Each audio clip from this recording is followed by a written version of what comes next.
दिवाली क्यों मनाई जाती है? हमारे देश में वैसे तो बहुत से त्योहार मनाए जाते हैं, लेकिन कुछ ऐसे त्योहार भी हैं जो भारतीय इतिहास में अपना विशेष महत्व रखते हैं, जिसमें दशहरा और दिवाली का त्योहार सबसे ज्यादा महत्व रखता है। हिंदू धर्म में दिवाली के त्योहार को सबसे बड़ा त्योहार माना जाता है।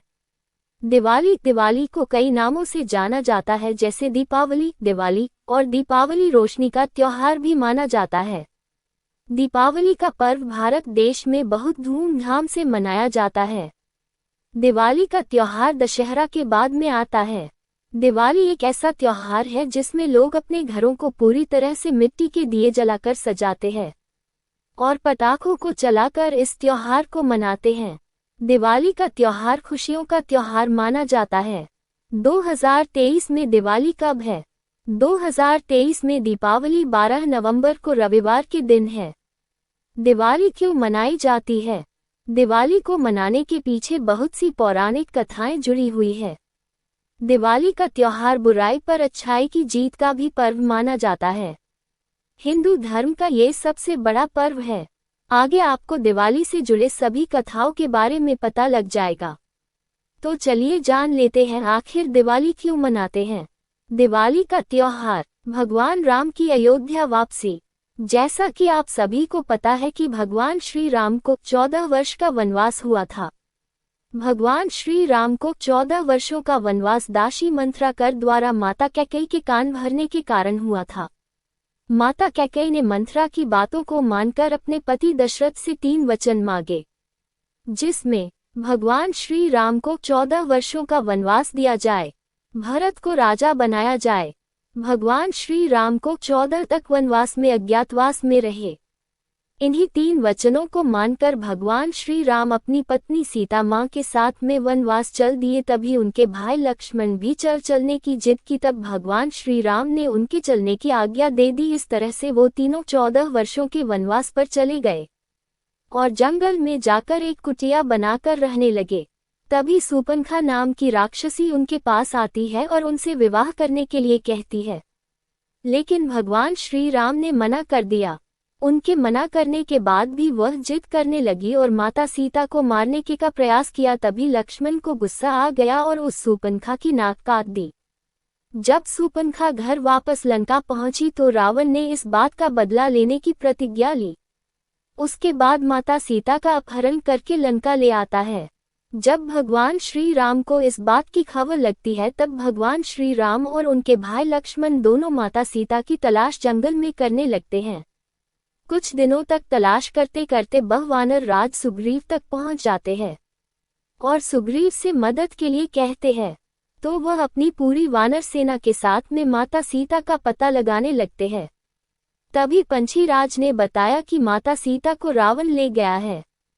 इसके बाद भगवान श्री राम जी हनुमान, जामवंत और सुग्रीव के साथ मिलकर रावण के महल पर चढ़ाई कर देते हैं और लंका पहुंचे के बाद कई दिनों तक युद्ध चलता है। कई दिनों के युद्ध के बाद रावण का वध हो जाता है। इस तरह रावण का वध करके माता सीता को आजाद कराते हैं और बुराई पर अच्छाई की जीत होती है। भगवान श्री राम के 14 वर्षों का वनवास भी खत्म हो जाता है और वह रावण का वध करके माता सीता और लक्ष्मण के साथ अपने घर अयोध्या वापस लौटते हैं। तभी सभी अयोध्यावासी भगवान श्री राम जी के घर वापसी की खुशी में घी के दिए जलाकर उनका स्वागत करते हैं। तभी से दिवाली का त्योहार बड़ी धूमधाम से दिए जलाकर और पटाखे चलाकर मनाया जाता है। पांडवों का हस्तिनापुर वापसी। 5 पांडव जुआ में सब कुछ हार गए थे, तब उन्हें 12 सालों के लिए घर से निर्वासित कर दिया था। महाभारत काल के अनुसार 5 पांडव कार्तिक अमावस्या को हस्तिनापुर लौटे थे। तभी से इस दिन को दिवाली की तरह दिए जलाकर मनाया जाता है। देवी मां लक्ष्मी जी का जन्म। हिंदू धर्म और शास्त्रों के अनुसार ऐसा कहा जाता है कि माता लक्ष्मी जी जन्म समुद्र मंथन के दौरान हुआ था और तभी से माता लक्ष्मी के जन्म की खुशी में दिवाली का त्योहार मनाया जाता है। यही कारण है कि दिवाली के दिन मां लक्ष्मी जी की पूजा होती है। मां लक्ष्मी जी को धन की देवी भी माना जाता है। भगवान श्री कृष्ण ने किया नरकासुर का वध। भारतीय मान्यताओं के अनुसार देवकी नंदन श्री कृष्ण ने नरकासुर का वध दीपावली के दिन किया था। तभी से इस त्योहार को बड़ी धूमधाम से मनाया जाता है। भगवान विष्णु ने माता लक्ष्मी जी को बचाया। समुद्र मंथन के दौरान प्रकट हुई माता लक्ष्मी को असुर राज बलि ने कैद कर लिया था और माता लक्ष्मी जी को बलि की कैद से छुड़ाने के लिए भगवान विष्णु के 5वें अवतार लिया, जो भगवान विष्णु का वामन अवतार कहा जाता है। वामन ने ही कार्तिक अमावस्या के दिन माता लक्ष्मी जी को राजा बलि की कैद से आजाद करवाया था। इसीलिए इस दिन को माता लक्ष्मी जी की पूजा होती है और बड़ी धूमधाम से दीपावली के त्योहार को मनाया जाता है। देवी शक्ति ने धारण किया महाकाली का रूप। माता शक्ति ने राक्षसों के बढ़ते आतंक की वजह से राक्षसों का अंत करने के लिए महाकाली का रूप धारण किया और राक्षसों को अंत करने लगी। राक्षसों का अंत करने के बाद भी उनका क्रोध शांत नहीं हो रहा था। उनके इस रूप से पूरे संसार में खलबली मच गई। तब महाकाली को शांत करने के लिए भगवान शिव खुद आए और उनके सामने आकर लेट गए। माता महाकाली के पैर से भगवान शिव के स्पर्श होते ही उनका क्रोध शांत हो गया। इसी कारण से दीपावली के त्योहार को मनाया जाता है और माता लक्ष्मी की पूजा के साथ महाकाली की पूजा भी होती है। सिख धर्म के लोगों का विशेष दिन। सिख धर्म के लिए दिवाली का त्योहार अहम है। कहते हैं कि मुगल बादशाह ने सिखों के गुरु हरगोविंद सिंह को कैद कर लिया था। कहा जाता है कि मुगल बादशाह के सपने ने किसी फकीर बाबा ने कहा इनको छोड़ दो। इस तरह सुबह होते ही उसने गुरु हरगोविंद जी को आजाद कर दिया। तभी से सिख धर्म के लोग दिवाली के त्योहार को खुशियों के रूप में मनाते हैं। जैन धर्म के लोगों का विशेष दिन। जैन धर्म के अनुसार आधुनिक जैन धर्म के संस्थापक ऋषभदेव के द्वारा दीपावली के दिन ही निर्वाण प्राप्त किया गया था और यही कारण है कि जैन धर्म के लोग इन दिन को खास दिन मानते हैं और दिवाली मनाते हैं। आर्य समाज के लिए खास दिन। भारतीय आर्य समाज की मान्यताओं के अनुसार भारतीय इतिहास में दीपावली के दिन ही 19वीं सदी के विद्वान महर्षि दयानंद जी को निर्वाण की प्राप्ति हुआ थी। स्वामी दयानंद जी ने ही आर्य समाज की स्थापना की थी। तभी से आर्य समाज के लिए ये दिन खास दिन है। महाराज विक्रमादित्य का राज्याभिषेक। पौराणिक कथाओं के अनुसार हिंदू राजा विक्रमादित्य को दीपावली के दिन राजा का मुकुट पहनाकर राज्याभिषेक किया गया था। उन्हें एक आदर्श राजा के रूप में जाना जाता था। फसलों का त्योहार। खरीफ फसल के समय पर ये त्योहार आता है और किसानी के लिए ये त्योहार सुख समृद्धि का त्योहार माना जाता है। इसलिए सभी किसान बड़ी धूमधाम से दिवाली को मनाते हैं। हिंदू नव वर्ष का दिन। दीपावली के खत्म होने के बाद से ही व्यापारी लोग अपना नया खाता शुरू कर देते हैं। इसलिए व्यापारियों के लिए ये त्योहार नव वर्ष की तरह से होता है। दिवाली का महत्व। दिवाली का त्योहार बुराई पर अच्छाई की जीत उपलक्ष्य में मनाया जाता है। दिवाली के दिन मां लक्ष्मी जी की पूजा की जाती है। ऐसा माना जाता है इस दिन को जो सच्चे मन से पूजा करते हैं उनके घरों में पैसों को दिक्कत खत्म हो जाती है। इस दिन को लोग मिट्टी के दिए जलाते हैं और पटाखे चलाकर इस त्योहार को मनाते हैं। इस दिन को लोग उपहार देते लेते हैं और अच्छी अच्छी मिठाइयों से मुंह मीठा कराते हैं। दिवाली के दिन लोगों का व्यवहार काफी अच्छे से होता है। इस दिन को लोग अपने से बड़ों के पैर छूते हैं और गले मिलते हैं। फैक्ट्स। क्यों दिवाली क्यों मनाई जाती है? अंश। दिवाली का त्योहार भगवान राम के 14 वर्षों के वनवास को पूरा करके घर अयोध्या वापस लौटने की खुशी में मनाया जाता है। क्यों दिवाली की शुरुआत कब से हुई? अंश। दिवाली की शुरुआत त्रेता युग में अयोध्या से हुई थी। भगवान राम की वापसी पर अयोध्या वासियों ने घी के दिए जलाकर स्वागत किया था। क्यों दिवाली का पुराना नाम क्या है? अंश। दिवाली का पुराना नाम दीपोत्सव है। प्राचीन काल में इसे दीपोत्सव के नाम से जाना जाता था। इसका मतलब दीपों का उत्सव होता है। दिवाली पर माता लक्ष्मी की पूजा क्यों की जाती है? लक्ष्मी पूजा ऑन दिवाली। शास्त्रों में इस बात का वर्णन मिलता है कि जब देवता और असुर समुद्र मंथन कर रहे थे तब समुद्र मंथन से 14 रत्नों की उत्पत्ति हुई थी, जिनमें से एक माता लक्ष्मी भी थी। मान्यता है कि कार्तिक मास की अमावस्या तिथि को माता लक्ष्मी का जन्म हुआ था। इसलिए दिवाली के दिन भगवान गणेश और माता लक्ष्मी की पूजा की जाती है। धार्मिक मान्यताओं के अनुसार इस दिन मां लक्ष्मी की पूजा करने से सुख, समृद्धि, धन, यश और वैभव सभी की प्राप्ति होती है और भक्तों की सभी मनोकामनाएं पूर्ण हो जाती है। दिवाली से पहले छोटी दिवाली क्यों मनाई जाती है? Why छोटी Diwali is celebrated before Diwali? शास्त्रों में इस बात का भी वर्णन मिलता है कि जब नरकासुर नामक राक्षस ने तीनों लोकों में अपने आतंक से हाहाकार मचा दिया था, तब सभी देवी देवता व ऋषि मुनि उसके अत्याचार से परेशान हो गए थे। तब भगवान श्री कृष्ण ने नरकासुर का वध किया था। इसी विजय के उपलक्ष्य में 2 दिन तक खुशियां मनाई गई थी, जिसे नरक चतुर्दशी यानी छोटी दिवाली और दिवाली के रूप में जाना जाता है। भारतीय संस्कृति में दीपक को सत्य और ज्ञान का द्योतक माना जाता है, क्योंकि वो स्वयं जलता है पर दूसरों को प्रकाश देता है। दीपक की इसी विशेषता के कारण धार्मिक पुस्तकों में उसे ब्रह्म स्वरूप माना जाता है। ये भी कहा जाता है कि दीपदान से शारीरिक एवं आध्यात्मिक शक्ति प्राप्त होती है। जहाँ सूर्य का प्रकाश नहीं पहुँच सकता है, वहाँ दीपक का प्रकाश पहुँच जाता है। दीपक को सूर्य का भाग, सूर्यांश संभावोदीप कहा जाता है। धार्मिक पुस्तक स्कंद पुराण के अनुसार दीपक का जन्म यज्ञ से हुआ है। यज्ञ देवताओं और मनुष्य के मध्य संवाद साधने का माध्यम है। यज्ञ की अग्नि से जन्मे दीपक पूजा का महत्वपूर्ण भाग है। आगे पढ़े रोचक कहानी, दीपक न्यारे। बच्चों, एक कहानी सुनो। जब सूर्य का जन्म हुआ, तब उसने संपूर्ण दिवस संसार को अपने प्रकाश से आलोकित किया। जैसे जैसे उसके अस्त होने का समय समीप आने लगा, उसे ये चिंता होने लगी कि अब क्या होगा। उसके अस्त होने के पश्चात दुनिया में अंधकार फैल जाएगा। कौन मानव के काम आएगा? कौन उन्हें रास्ता दिखाएगा? सहसा एक आवाज आई, आप चिंतित न हो, मैं हूँ ना, मैं एक छोटा सा दीपक हूँ, पर प्रातः काल तक अर्थात आपके उदय होने तक मैं अपने सामर्थ्य भर संसार को प्रकाश देने का प्रयत्न करूंगा। सूर्य ने संतोष की सांस ली और अस्त हो गया। दीपक का आरंभ कब हुआ, कहाँ हुआ, ये निश्चित रूप से कहना कठिन है। अनुमान है कि प्राचीन समय में जब मानव ने अग्नि की खोज की होगी, तभी दीपक अस्तित्व में आए होंगे।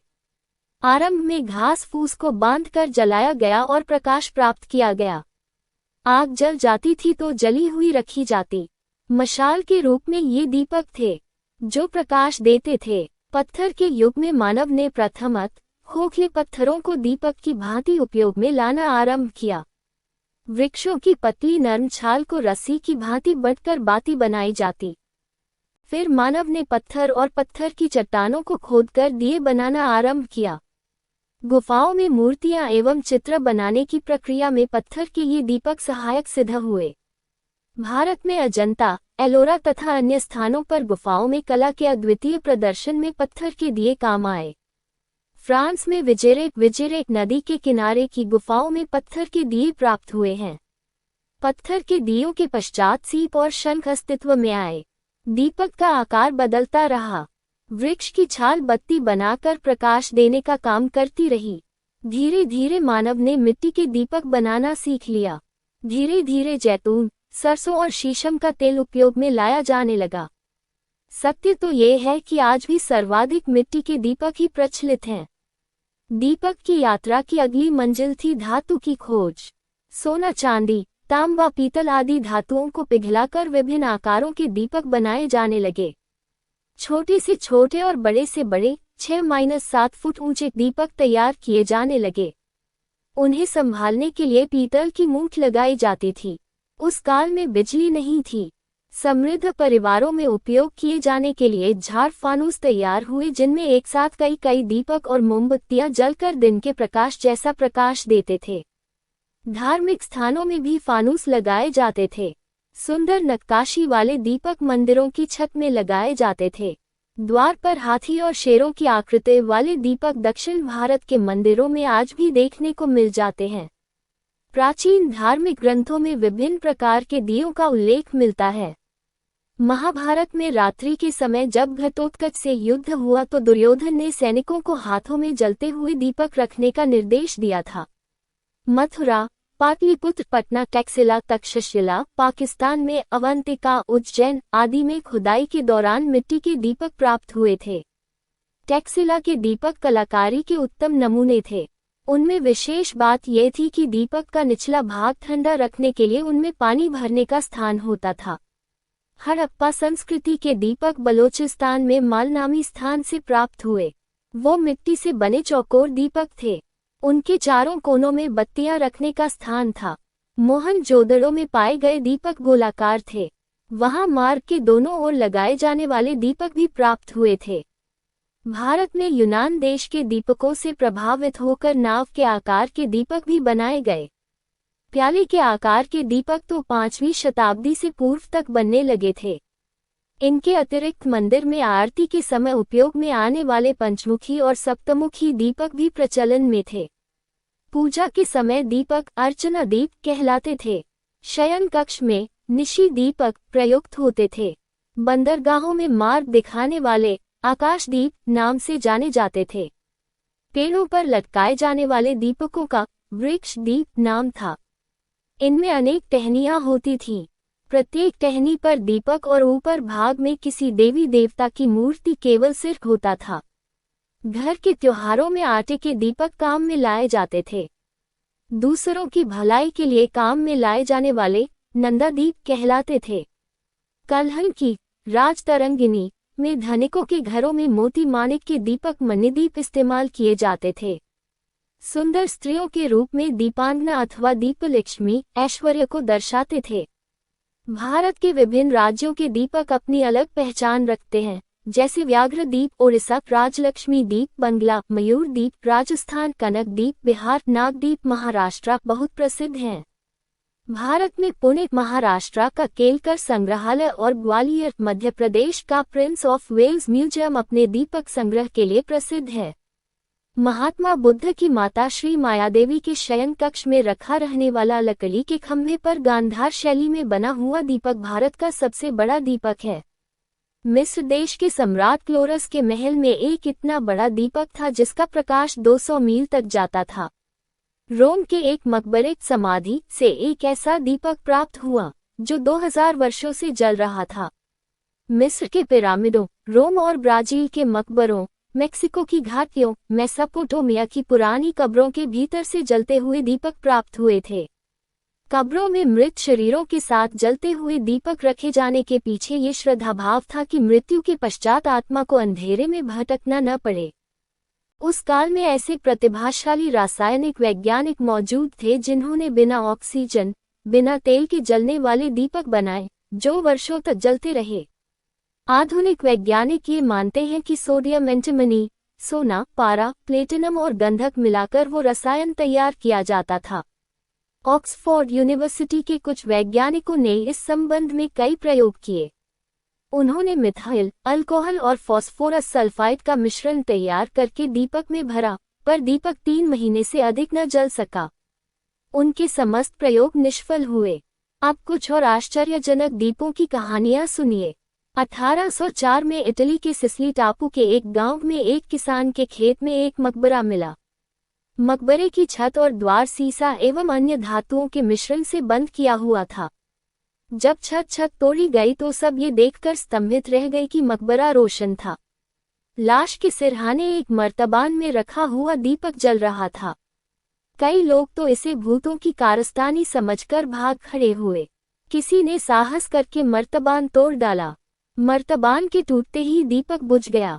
मकबरों से मिले कागजों के अध्ययन से ज्ञात हुआ कि वह दीपक सैकड़ों वर्षों से जल रहा था।